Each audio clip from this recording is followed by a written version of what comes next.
Hey, y'all know what it is? It's another one of them shit that got your partner blowing on some fat joints.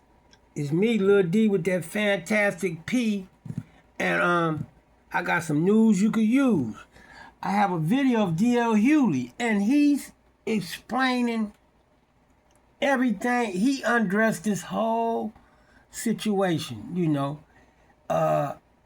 This was a man that, Charlie Kirk, although nobody should be killed for their beliefs,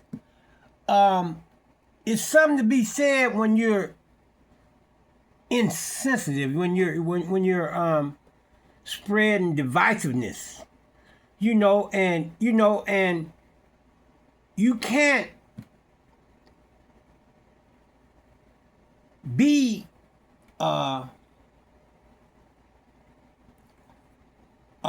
divisive and think that that doesn't come back to haunt you, because you alienate a whole lot of people. So the very thing that this man, that Charlie Kirk advocated, was that we would have to, we could lose some lives in order to protect basically the Second Amendment, your right to carry guns. So this was the same right that he argued that eventually cost him his life.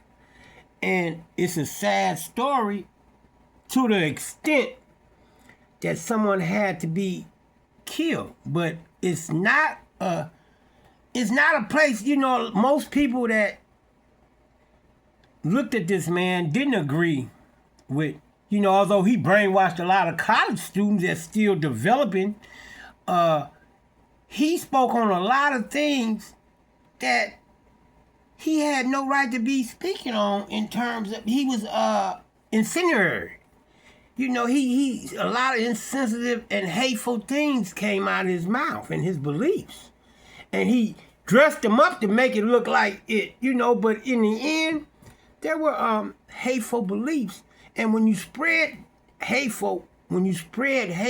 comes back to you. So let's listen to D.L. Hewley and some of his talking points, because I loved how he answered it. Oh my gosh, we're happy that this happened to Charlie Kirk. It should nobody. I don't believe in political violence. However, the right is saying, the right. This is war, and you liberals are killers. But they said nothing about them two senators that just got killed in Minnesota.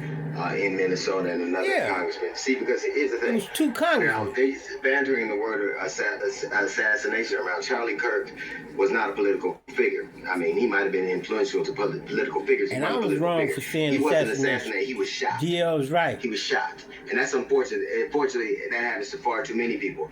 But those other two congressmen, they were political figures, and they were shot because of their political beliefs. And it's always, like, we can only have empathy for people if we relate to them, if we spark to them, if we have a tribal connection to them. It is a shame. And the thing that makes me the angriest about this is I always swore that I would never cede my humanity to anybody or any other situation, but that's getting more and more difficult to do, because I certainly don't believe a young man, 31 years old, should have lost his life. But Charlie Kirk was a horrible human being.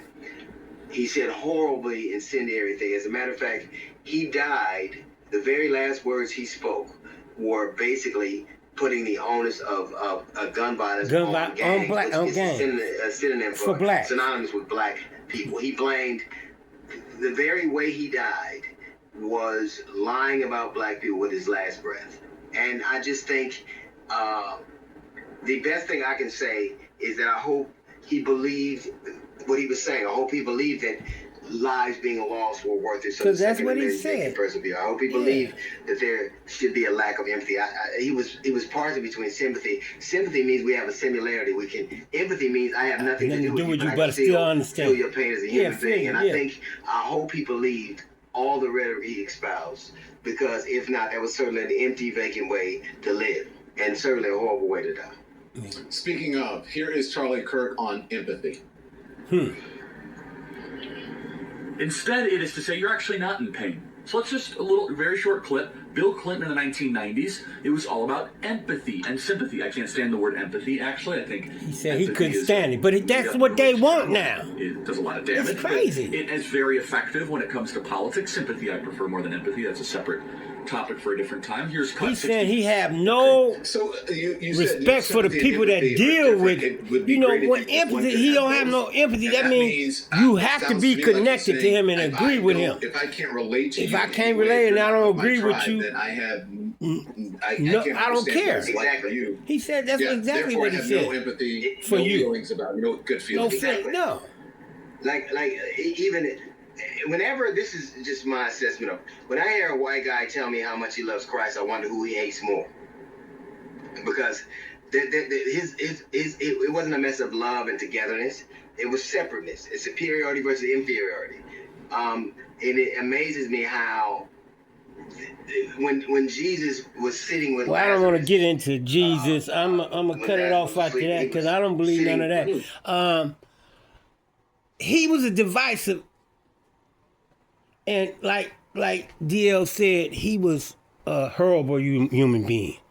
Because anytime somebody sit there and tell you that they don't have no empathy, they refer sympathy. Empathy means that I don't have to know you or be connected with you or be family, be courteous of you or have no feelings about you because I don't have a connection.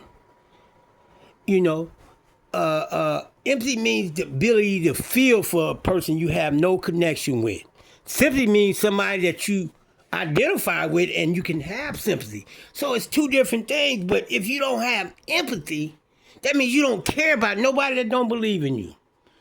Love me, like me, share me, get me out there, and visit my YouTube and drop me some stars.